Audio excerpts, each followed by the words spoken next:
The one thing they all have in common, I think, is they're hungry. And I know that sounds simplistic, but I believe that's the single most important element that separates the quality of people's lives. It's not just the ability to have hunger, but to sustain it. Hunger means that you want more. You want more of yourself. You want to make a bigger difference. You want to be a better parent. You want to do something more than there is today, and that you don't get satisfied. Most people start out with hunger at an early stage of life and they lose it. But the people that come to me are hungry either because something's happened, they've had a birthday with a 0 on it, they've gone through a divorce, they're starting a business and they know I've got to have a different level, or they're the best in the world and they're always looking for that edge that makes the difference. I think everybody is born with hunger. Like, there's the desire to grow, to expand, to learn, and then disappointment sets in early in life for most people. And then we look to blame something outside of ourselves. And there are many events in our lives that can affect us all. We've all had pain and challenges.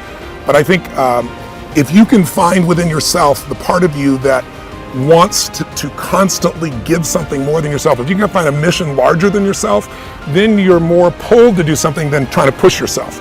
And pull has much more power than push. I always say motive does matter. That if your motive is to serve something greater, there is an energy that comes up inside of you. So I feed 2 million people a year because somebody fed my family when I was 11 years old, and now this year we're feeding 4 million. I want to do more in that area. And every business I'm in, that drive just doesn't go away. The capacity to strengthen and increase your hunger is the one common denominator amongst the most successful people. They've never lost their hunger. Most people are hungry to achieve a certain amount, make a certain amount of money, and then they get comfortable and relax, or to get a certain level of fitness and then they relax. But Richard is as driven today as when he was 16 years old starting. I mean, he's like on fire, and he's 65 years old. Warren Buffett is 85 years old. He's as driven today as when, he began the journey, right? I believe intelligence. I love people that are wickedly smart. And I work to be wickedly smart by educating and training myself and so forth, and training my brain. There's a lot of intelligent people who can't fight their way out of a paper bag, right? Hunger is the ultimate driver, because if you're hungry, you can get the strategy, you can get the answer. If you can't model it, you can find it. So hunger, modeling would be maybe the next best skill. Knowing that success leaves clues. The best way is get around where it's better and things will hit you. Who you spend time with is who you become. How bad do you want your goal right now? Do you want it as bad as breathing? Do you want it as bad as anything you ever wanted in your life? And if you calibrate it at the highest enough levels, what I found is the people that are the hungriest, they find a way. When you know why you want something, when it's desperation, the power of being desperate is something that most people avoid. They think desperation is a weakness.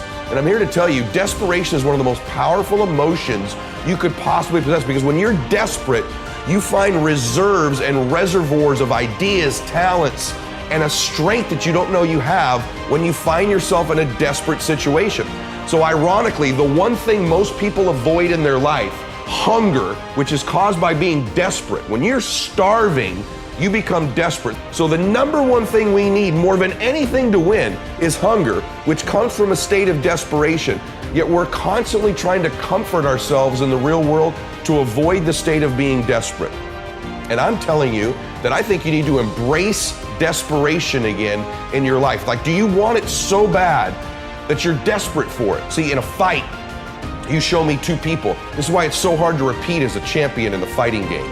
Because you show me someone who's up and coming, who's hungry for that title, who's never had it before, who can taste it, who knows if they win that belt, their whole life's gonna change. They're gonna be champion of the world, all the endorsements, all the money, all their family life, all their parents' lives are gonna change. You show me somebody chasing that, hungry for it, against someone who's just trying to hold on to a title. And that's why most of the time the challenger beats the champ. It's hard to repeat as a champion because the hunger goes down just a little bit. The greatest athletes, the Kobes, the Bradys, the Jordans of sports, have a way of feeding their hunger all the time and increasing it. What separates them isn't just their work ethic, isn't just their talent, although those things matter, isn't just they practice more. What separates them is they're just hungrier. They somehow find a way as they climb up the ranks and win championships to get even hungrier for more, where 99% of the athletes lose just a little bit of their edge once they get that first championship, that first pro contract, that first big amount of money, that first world championship. They just lose their hunger a little bit. And then there's the elite, they get hungrier. It feeds the beast.